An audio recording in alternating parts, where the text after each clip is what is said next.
الله أكبر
milletimiz, vatanımız, ırzımız, namusumuz, ordumuz, yurdumuz, alemi İslam sana emanet muhafaza eyle.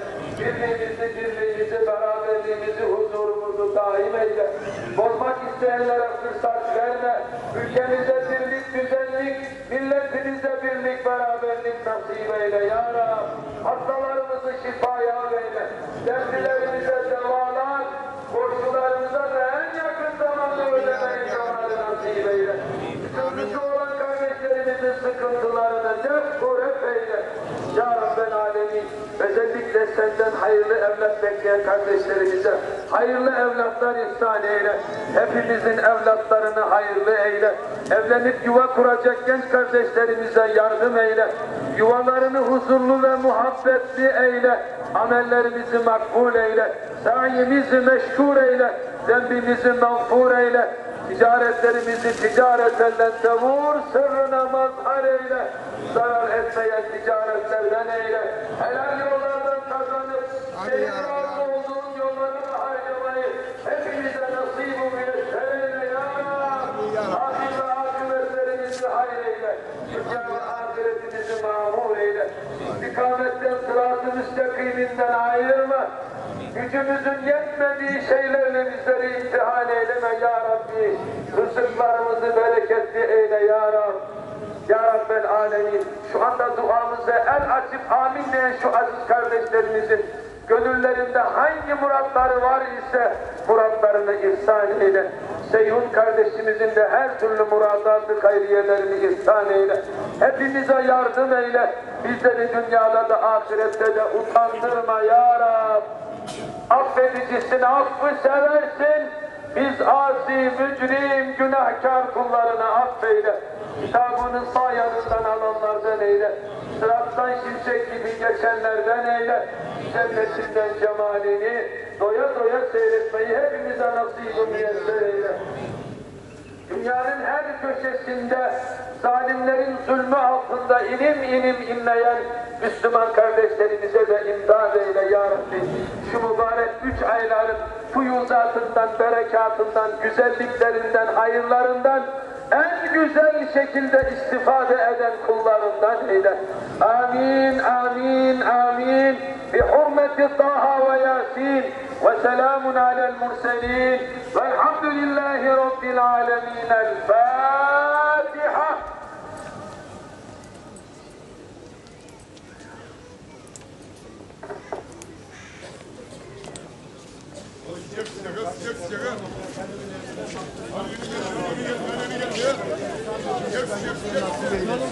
Allah tekrar mübarek yerine gelmeyi nasip eylesin. Hoş geldin. Abdül Gülüyor kardeşler. Kur'an-ı talebelerimizi geleceklerse Abdül karşılığı yardım edin. Verenlerine vermeyenlerine Allah razı olsun. Allah ne niyetlerine nasip eylesin. Allah tekrar gelmeyi nasip eylesin. Abdül karşılığı Kur'an-ı talebelerimizi geleceklerse yardım edin. Hoş geldiniz. Mesela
Bu caminin aldığı yeni bir Uygur kardeşimiz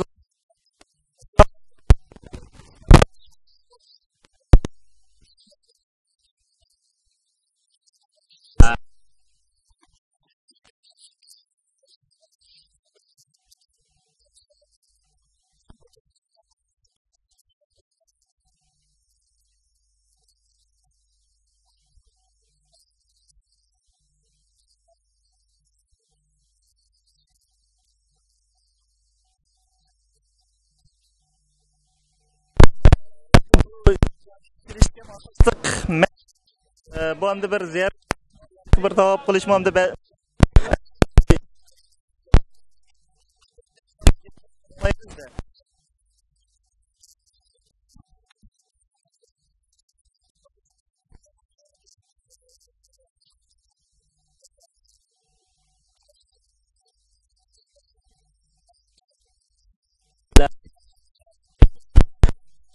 qilib yetmaydi hech qanday bir kishi faqat yetkildi 3 masjidga deydi.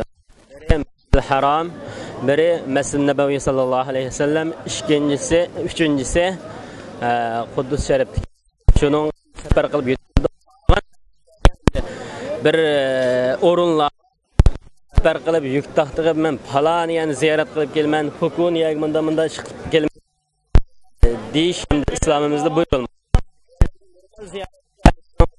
Kagis kelib masjidlarga jamoat yaxshi ekan, imom yaxshi ekan, jamoat jiq ekan, mush masjid bir namoz o'qishni iroda qilib qolib, o'zining ko'nglidan xolab, buning berishning o'zi ibodat sanmay hamda. Men mishan bir berib kelib, mishan bir namoz o'qiy, ko'ray, bunda bir ziyorat nimasida hamda bu kelib kelsa, buning hech qanday haraj yo'qmi deb qarayman.